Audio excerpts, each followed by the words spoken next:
মৌমিতা আজ শাড়ি পরেনি। গায়ে শুধু হালকা গোলাপি একটা ব্লাউজ আর ডার্ক সবুজ পেটিকোট। খোলা চুল, চোখে হালকা কাজল আর ঠোঁটে সেই চাপা হাসি। হাঁটার ছন্দে একটা আকর্ষণ ছিল, যেন কিছু বলতে চায়।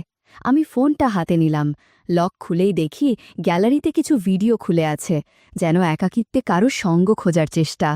আমি রঞ্জিত, পেশায় মেকানিক, ঘরে ঘরে গিয়ে ফ্যান, গিজার, ওয়াশিং মেশিন সারাই করি। পাশের পাড়ার কৌশিকদার বাড়িতে মাঝে মাঝে ডাক পড়ে। ওনার মা, শ্রীমতী কাকিমা, বেশ গম্ভীর ও ভদ্রমহিলা। কৌশিকদা সদ্য বিয়ে করেছে, নতুন বউয়ের নাম মৌমিতা। মৌমিতা দেখতে সুন্দরী, গায়ের রং ফর্সা, চোখে কাজল, মুখে কম কথা, কিন্তু উপস্থিতি মনে গেঁথে যায়। চলাফেরায় এমন এক অভিব্যক্তি যেন চোখ ফিরিয়ে নিলেও মন আটকে থাকে। সেদিন ছিল বিয়ের পরদিন।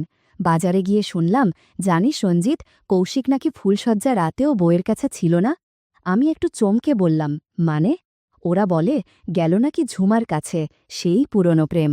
ঝুমা পাশের পাড়ার মেয়ে, সুন্দরী, নিজেকে বেশ যত্নে রাখে। গায়ের অনেক ছেলের রাতের ঘুম ওর নামেই বাঁধা। শোনা গেল কৌশিক ফুলশয্যার রাতে ওর কাছেই ছিল। এই খবর শুনে আমার বুকটা কেমন ভার হয়ে উঠল।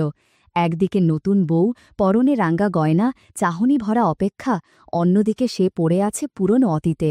পরদিন সকালে আমি কাজে গিয়ে দেখি মৌমিতা রান্নাঘরে। গায়ে নরম সাদা ব্লাউজ, ঘামের বিন্দু পর্যন্ত ওকে সুন্দর লাগছিল। পেছন থেকে ব্লাউজের ফিতেটা খোলা ছিল, যেন কারো সহানুভূতির জন্য একটা নীরব আহ্বান। কৌশিক রুটি সবজি খাচ্ছে, কিন্তু একবারও মৌমিতার দিকে তাকাচ্ছে না। মেয়েটা হালকা নিচু হয়ে কিছু দিচ্ছিল, কিন্তু কৌশিক যেন চোখ বন্ধ করে রেখেছে। শুধু মাথা নিচু করে বলল, আর একটু পর অফিসে যাব মা। কাকিমা মিটিমিটি হাসে, হয়তো কিছু টের পায় না, কিন্তু আমি বুঝি এই বাড়ির ভিতর কিছু একটা ঠিক নেই। আমি গেট পেরিয়ে বেরিয়ে যাচ্ছিলাম। হঠাৎ পিছন ফিরে দেখি মৌমিতা বারান্দার রেলিং ধরে দাঁড়িয়ে, চোখে এক অভিমানী নীরবতা। সেই চাহনিতে যেন বলা ছিল, যে আগুন আমার মধ্যে আছে তার তাপ কেউই অনুভব করছে না। সূর্যের আলোয় ঝুমার গায়ের ত্বকটা যেন আলো ছড়াচ্ছে। সকালের নাস্তা শেষ করে কৌশিক বাইকে চড়ে বেরিয়ে গেল। আমিও ভাবলাম একটু অনুসরণ করি, কাজের ছুতোয়। একসময় দেখি কৌশিকদা একটা নির্জন জায়গায় গেছে, ধান ক্ষেতের পাশে খোলা একটা মাঠ, পাশে একটা আম গাছের ছায়া। আমি নিজেও সেদিকেই যাচ্ছিলাম। হঠাৎ দেখি ঝুমা আর কৌশিক ওখানে বসে। ঝুমা পড়েছে একটা হালকা হলুদ সালোয়ার, ওড়নাটা আলগা, চোখে গাঢ় কাজল, ঠোঁটে রঙের ছোঁয়া। ঝুমা চুপচাপ বসেছিল। হঠাৎ বলে উঠল, তুমি জানো, আমি এখনও তোমাকেই মনে করি। কৌশিক একটু থেমে বলে, তুমি জানো না, আমি বিয়ে করলেও আসল শান্তিটা তোমার সঙ্গেই খুঁজি। ঝুমা ওর কাছে একটু এগিয়ে আসে, হাতটা আলতো করে কৌশিকের কাঁধে রাখে। ওদের মাঝে যেন শব্দের চেয়ে অনেক বেশি কিছু বলা হচ্ছিল, চোখে চোখে। ঝুমা মাথা হেলিয়ে রাখে কৌশিকের কাঁধে, আর কৌশিক তার পিঠে হাত রাখে। মুহূর্তটা ছিল একদম নীরব, কিন্তু অনুভবে ভরা। আমি দূর থেকেই দেখছিলাম তাদের মাঝে দূরত্বটা হারিয়ে যাচ্ছে। কারো মুখে কোনো কথা নেই, কিন্তু বোঝা যাচ্ছিল এই মুহূর্তটাই তাদের কাছে বাস্তব। আমি আর দাঁড়ালাম না, চুপচাপ হাঁটা দিলাম। ভেতরে একটা চাপা কষ্ট হচ্ছিল, এটা কি ভালোবাসা না বাসনার ছায়া, ঠিক বোঝা গেল না। সেই দিন বিকেলে শ্রীমতী কাকিমা বললেন, কৌশিক তো কয়েক মাসের জন্য শহরে চলে গেল, নতুন চাকরি পেয়ে গেছে। আমি মাথা নাড়ালাম, কিন্তু মনে মনে ভাবছিলাম এই বাড়িটা যেন আরও একটু নিঃসঙ্গ হয়ে গেল। বিকেলে দেখি মৌমিতা রান্নাঘরের জানালার পাশে দাঁড়িয়ে মাঠের দিকে তাকিয়ে আছে। গায়ে ছাপা শাড়ি, মাথায় খোপা বাঁধা, গলার মঙ্গলসূত্রটা হালকা দুলছে বাতাসে। চোখে যেন অজানা এক শূন্যতা। কৌশিক যখন ছিল তখনও কথা বলতো না তেমন, আর এখন পুরো ঘরটাই যেন নিঃসঙ্গ হয়ে গেছে। রাতে আমি পাশের ছাদের ডিশ লাইনের অ্যান্টেনা ঠিক করছিলাম। তখন দেখি কৌশিকদের ঘরের জানালা দিয়ে হালকা নীল আলো আসছে। বিছানায় একা শুয়ে আছে মৌমিতা। ঘরের মধ্যে কোনো শব্দ নেই, শুধু হালকা বাতাসের আওয়াজ আর নিঃশ্বাসের ছন্দ। ওর পাশ ফিরার ভঙ্গিতে মনে হচ্ছিল শরীরটা নয়, বরং মনটাই যেন অস্থির হয়ে আছে। একটানা নিঃসঙ্গতা কারো ভিতর থেকে কিভাবে নড়ে ওঠে, সেটা মৌমিতার ওই নিঃশব্দ রাতেই টের পাওয়া যায়। মনটা কেমন যেন অস্থির হয়ে উঠেছিল। বারান্দার হাওয়ায় ওর শাড়ির আঁচলটা সরে গিয়েছিল। চোখ বন্ধ করেও ঘুম আসেনি, এটা দূর থেকেই বোঝা যাচ্ছিল। মনে হচ্ছিল মৌমিতার মনের ভিতরে কিছু একটা ঘুরপাক খাচ্ছে, না বলা অনুভূতির ঢেউ যেন নিজের সঙ্গেই লড়াই করছে। ওর মুখে ছিল না কোনো কথা, কিন্তু ভঙ্গিমায় ছিল এক রকমের একাকিত্ব, যেন কাউকে বলার মতো কিছু আছে, কিন্তু বলা যায় না। দূর থেকে দেখে আমার বুকটা কেমন করে উঠল জানি, এটা আমার জায়গা না, তবুও মানুষ তো, অনুভূতি আটকে রাখা সবসময় সম্ভব হয় না। রাতটা কেটে যায়, আমি নিশ্চিত শুধু আমিই না, মৌমিতারও ঘুম আসেনি সেদিন। সকালে পাশ দিয়ে যাচ্ছিলাম, দেখিও বারান্দায় দাঁড়িয়ে, চোখে ঘুম ঘুম ভাব, চুল এলোমেলো। আমাদের চোখ একবারের জন্য মিলেছিল, তাতেই মনে হলো কিছু একটা ভিতর থেকে বদলাচ্ছে। সেদিন দুপুরে দোকানে বসে থাকতেই ফোন এলো কৌশিকদার নম্বর থেকে। ওপারে শ্রীমতী কাকিমা বললেন, রঞ্জিত, ওপরের ঘরের ফ্যানটা ঘোরে না, বৌমার ঘুমানো মুশকিল হয়ে গেছে গরমে, তুই একটু দেখে যা। আমি বললাম, আসি কাকিমা, একটু পারেই যাচ্ছি। দরজা খুলল মৌমিতা, গায়ে সাদা প্রিন্টের একটা ঘরোয়া শাড়ি, খোলা গলায় বিনুনি ঝুলছে, চোখে ক্লান্তির ছাপ। আঁচলটা আলগা ছিল, তবুও ওর চোখের দিকে তাকিয়েই বোঝা গেল কিছু একটা চাপা কথার মতো জমে আছে। আমি বললাম, টেবিলটা একটু টানলে দাঁড়াতে পারব। ও নিজেই টেবিলটা সরিয়ে দিল। আমি উঠলাম, ফ্যান খুলতে খুলতে টের পেলাম নিচে দাঁড়িয়ে ও আমার দিকেই তাকিয়ে আছে। মাঝে মাঝে চোখ নামায়, আবার চোখ আটকে রাখে। আমার শরীরে ঘাম, কাজের তাড়ায় তাড়াতাড়ি উঠতে গিয়ে হয়তো শার্ট একটি সরে গিয়েছিল, কিন্তু তখন মনে হচ্ছিল ঘরের বাতাসের থেকেও বেশি গাঢ় কিছু জড়িয়ে আছে। আমি নিচু হয়ে বললাম, বোর্ডে একটু কারেন্ট উঠছে, তবে ফিউজ টানলেই ঠিক হয়ে যাবে। মৌমিতা বলল, আপনি জল খাবেন? আমি বললাম, না, হয়ে গেলে চলে যাব। তবুও সে রান্নাঘরে গিয়ে জল এনে টেবিলে রাখল। ফ্যান চলতে শুরু করল, ঘরে একটু হাওয়া নড়ল, কিন্তু আমাদের মাঝের নীরবতাটাও যেন হালকা করে কেঁপে উঠল। নামার সময় ভারসাম্য হারিয়ে জানালার গ্রিল ধরে ফেললাম। নিচে তাকিয়ে দেখি মৌমিতা এক দৃষ্টে তাকিয়ে আছে, চোখে কোনো সংকোচ নেই, এক ধরনের নীরব ইঙ্গিত আছে। আমি শুধু বললাম, হয়ে গেছে, যাই তাহলে। মৌমিতা থেমে বলল, একটা জিনিস বলবো? আমি ঘাড় নাড়িয়ে বললাম, হ্যাঁ, বলেন। ও একটু থেমে বলল, আমার ফোনটা মাঝে মাঝে হ্যাং করে, কিছু কিছু জিনিস নিজে থেকেই চালু হয়ে যায়, আপনি একটু দেখে দেবেন? আমি ফোনটা নিলাম, লক খোলার পর দেখি গ্যালারিতে কয়েকটা ভিডিও চলতে শুরু করেছে। শব্দ নেই, কিন্তু স্ক্রিনের দৃশ্য দেখে আমি থমকে গেলাম। কিছুটা সময় চুপ করে রইলাম, তারপর অন্য স্ক্রিনে চলে গিয়ে বললাম, এই যে, এখানে কয়েকটা অ্যাপ খোলা ছিল, ওগুলোতেই সমস্যা হচ্ছিল। মৌমিতা মাথা নাড়ল, চোখে কোনো অস্বস্তি ছিল না, বরং মুখে ছিল এক টুকরো শান্ত হাসি। বলল, তাহলে ঠিক হয়ে যাবে তো? আমি বললাম, হ্যাঁ, ঠিক থাকবে, শুধু খেয়াল রাখবেন ভুল করে যেন আবার এসব খোলা না থাকে। মৌমিতা মৃদু হাসিতে বলল, আচ্ছা, মনে রাখব। আমি দরজা দিয়ে বেরিয়ে যাচ্ছিলাম, কিন্তু পেছনে যেন কারোর দৃষ্টি টের পাচ্ছিলাম, একটা নীরব উপস্থিতি, যেটা স্পষ্ট ভাষায় কিছু না বললেও একটা গভীর বার্তা দিয়ে যায়। সেদিন মৌমিতা শাড়ি পরেনি, গায়ে ছিল হালকা গোলাপি ব্লাউজ আর সবুজ পেটিকোট, খোলা চুলে হালকা কাজল আর সেই চেনা চাপা হাসি। বলল, এই তো, বাথরুমে জানতো একবার, গিজারটা চলছেই না। আমি ওর পেছনে পেছনে এগোলাম। ওর চলার ভঙ্গিতে আজ একটা আলাদা ছন্দ ছিল, কিছুটা ধীর, কিছুটা যেন ইচ্ছে মতো গভীর। বাথরুমের দরজা খোলা ছিল, আমি ঢুকে গিজারের সুইচটা পরীক্ষা করছিলাম।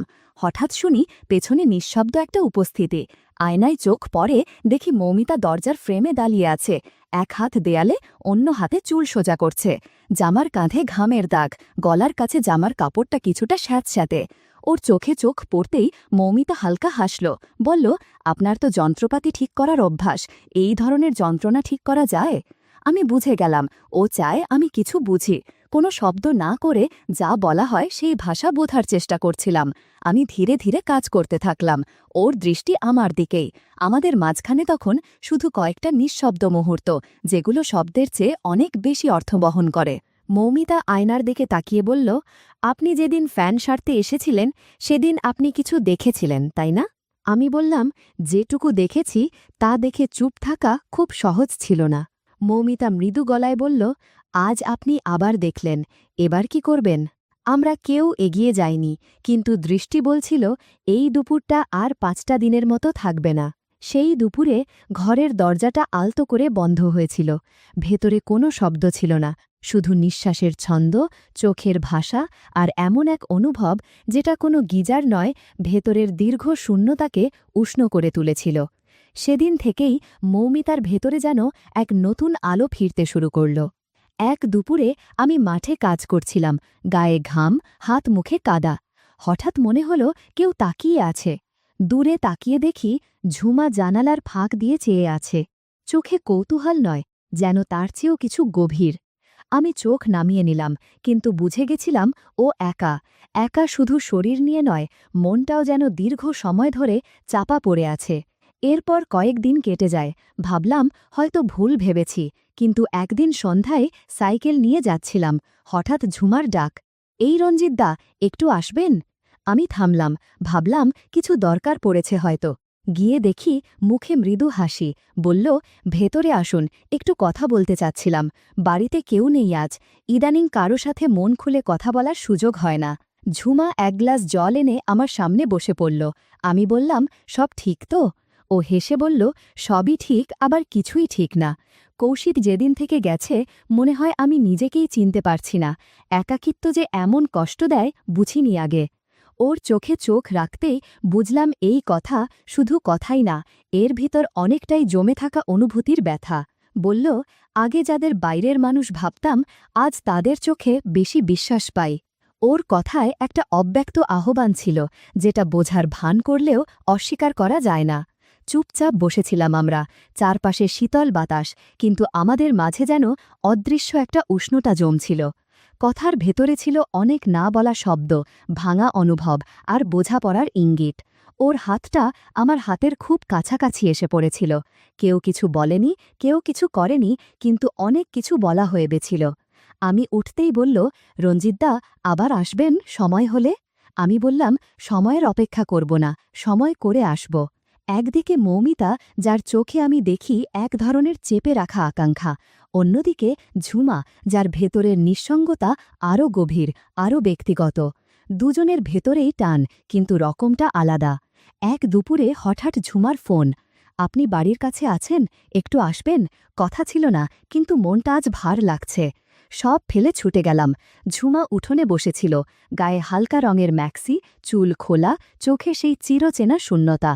আমি পাশে বসতেই ওর মাথাটা ধীরে আমার কাঁধে এলো। ও চুপ ছিল, আমি কিছু বলিনি, শুধু বুঝেছিলাম এই নীরবতা অনেক শব্দের চেয়েও গভীর। ও আমার হাতটা আলতো করে ধরল, বলল না কিছু, কিন্তু দৃষ্টি দিয়ে অনেক কিছু জানিয়ে দিল। আমরা কিছু সময় একসাথে বসেছিলাম, কথা কম, অনুভব বেশি। ঘরের জানালায় নরম আলো, বাতাসে এক ধরনের শান্ত স্পর্শ। সেই মুহূর্তটা ছিল খুব ব্যক্তিগত, কিন্তু এতটাই নীরব ও সংবেদনশীল যে ভাষা দিয়ে বোঝানো যায় না। যখন আমি চলে আসছিলাম, ঝুমা বলল, আজ তুমি ছিলে, তাই দিনটা ভালো কেটেছে, আবার আসবে তো? আমি মাথা নাড়িয়ে বললাম, অবশ্যই আসব। কিন্তু সেই রাতেই হঠাৎ একটা হোয়াটসঅ্যাপ এলো। মৌমিতা লিখেছে, ঘুম আসছে না, ফ্যানটা কাল একটু দেখে যাবেন? আমি জানতাম ওর ফ্যান ঠিকই আছে, তবে আরও ভালো জানতাম ভেতরের কিছু হয়তো এখনও জট পাকিয়ে আছে। রাতের দিকে গেলাম ওদের বাড়িতে। চারদিক নিঃশব্দ, অদ্ভুত এক শান্ত পরিবেশ।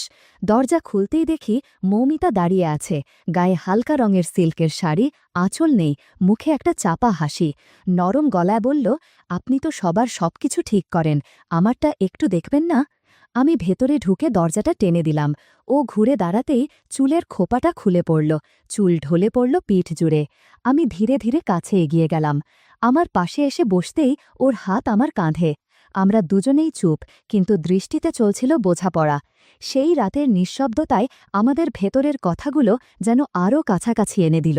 রাত গভীর হচ্ছিল, আর আমাদের মধ্যকার দূরত্ব যেন কমে আসছিল ধীরে ধীরে। সেই মুহূর্তটা ছিল নিঃশব্দ, কিন্তু গভীর, যেখানে শব্দের চেয়ে বেশি কথা বলছিল চোখ, দৃষ্টি আর সময়। একদিন হঠাৎ শুনলাম কৌশিকদা শহর থেকে ফিরে এসেছে। খবরটা শুনেই মনে একটু অস্থিরতা। ও কার জন্য ছুটে এসেছে? মৌমিতা না ঝুমা? আমি ওদের বাড়ির গেট পেরিয়ে ঢুকতেই ওর সঙ্গে মুখোমুখি। কৌশিকদা খুব একটা বদলায়নি, তবে চোখে মুখে ক্লান্তির ছাপ। আমায় দেখে হেসে বলল, এই রঞ্জিত, কেমন আছিস রে, কতদিন পরে দেখা? আমি হেসে বললাম, ভালোই আছি দাদা, আপনি কেমন? বলল, শহরের জীবন অনেক আলাদা, এখানে ফিরে মনে হয় আবার যেন শ্বাস নিতে পারছি ঠিক করে। আমরা বারান্দায় বসলাম। ঠিক তখনই মৌমিতা জল এনে দিল। সেই মুহূর্তে আমি স্পষ্ট বুঝলাম, যাকে কৌশিক রেখে গিয়েছিল সে আর আগের সেই মেয়েটি নেই। মৌমিতার মুখে এখন এক অন্যরকম আলো, চোখে যেন গভীরতা, আর শরীরী ভাষায় আত্মবিশ্বাসের ছাপ। ওর চলনে এসেছে এক ধরনের ধীর ভার, যেন অনেক কিছু বুঝে নেওয়ার পর পাওয়া বোঝাপড়া। ব্লাউজটা আগের তুলনায় এক সাইজ বড়, খোপাটাও আলগা, সব মিলিয়ে যেন এক অনুচ্চারিত বার্তা লুকিয়ে আছে ভঙ্গিমায়। আমার দিকে তাকিয়ে হালকা হেসে বলল, এই গরমে বেচারার শরীর খারাপ না হয়ে যায়। আমি বুঝলাম, এই কথা শুধু কথার জন্য না, যার সঙ্গে ও সময় ভাগ করেছে সে বোঝে এর ভিতরের ইশারা। কৌশিক হয়তো বুঝবেই না। আমি চোখ নামিয়ে জল খেলাম। বেরিয়ে আসার সময় দেখি মৌমিতা দরজায় দাঁড়িয়ে, কৌশিক তখন ফোনে ব্যস্ত। মৌমিতা নিচু গলায় বলল, আপনি তো এখন আগের চেয়ে অনেক চুপচাপ হয়ে গেছেন রঞ্জিত, আপনি কি এখন সময় দেন অন্য কোথাও? আমি হাসলাম, আমার সময় এখন কেবল যার সত্যিই প্রয়োজন তার জন্যই থাকে। ও চোখে চোখ রেখে বলল, তাহলে আমার দরকার হলে জানাবো। ঝুমার ফোন এলো এক সন্ধ্যায়, ছোট করে বলল, এখন আর বাড়িতে না, দেখা হবে ক্ষেতের পাশের সেই ছোট সেলো ঘরটায়, অনেক নিরিবিলি। আমি হেসে বললাম, ঠিক আছে, কিন্তু বেরিয়ে আসার সময় মনে হচ্ছিল দরজার ফাঁক দিয়ে এখনও যেন ওর চোখের সেই চাহনি আমায় থামিয়ে রাখতে চাইছে। সন্ধে তখন নামছে। আমি এক চায়ের দোকানের সামনে দাঁড়িয়ে আছি। হঠাৎ দেখি রাস্তা দিয়ে ঝুমা আর কৌশিক হাঁটছে। ঝুমার হাঁটায় এখন এক অন্যরকম আত্মবিশ্বাস, চোখে সেই চেনা অভিব্যক্তি নেই, আছে একরকম স্থিরতা। কৌশিক কিছু একটা বলছে আর ঝুমা হালকা হেসে যাচ্ছে, তবে সেই হাসির মানে কৌশিক জানে না, আমিই জানি। আমি একটু দূরে থাকতেই ওদের চোখে পড়লাম। কৌশিক ডাক দিল, এই রঞ্জিত, আয় ভাই এই দিকে। আমি এগিয়ে গেলাম। ঝুমা মৃদু গলায় বলল, আজকাল তো আপনাকে দেখা যায় না, কোথায় ছিলেন এতদিন? আমি হালকা হাসলাম, এই তো এখানে সেখানে কাজে ব্যস্ত। ঝুমা এক চঞ্চল হাসি হেসে বলল, আপনার মতো মানুষকে তো অনেকে খুঁজে নেয়, প্রয়োজনও তো হয় মাঝে মাঝে, তাই না? আমি বুঝলাম, ও যা বলল তার মানে কেবল যন্ত্র সারানোর বিষয় নয়। কিন্তু কৌশিক কালকের মতো সরলতায় দোকানদারকে বলে, 3টা চা দাও ভাই। আমরা 3জন দাঁড়িয়ে চুপচাপ চা খাচ্ছি। চায়ের কাপের ধোঁয়ার মতো আমাদের মাঝে ভেসে বেড়াচ্ছিল 3টা ভিন্ন সম্পর্ক। 3জন, কিন্তু 3 রকম অনুভব, 3টা না বলা গল্প, আর মাঝখানে আমি নির্বাক, ঘোলাটে আবেগে আটকে, কোনো নির্দিষ্ট ঠিকানাহীন এক বাস্তবতার মাঝে দাঁড়িয়ে।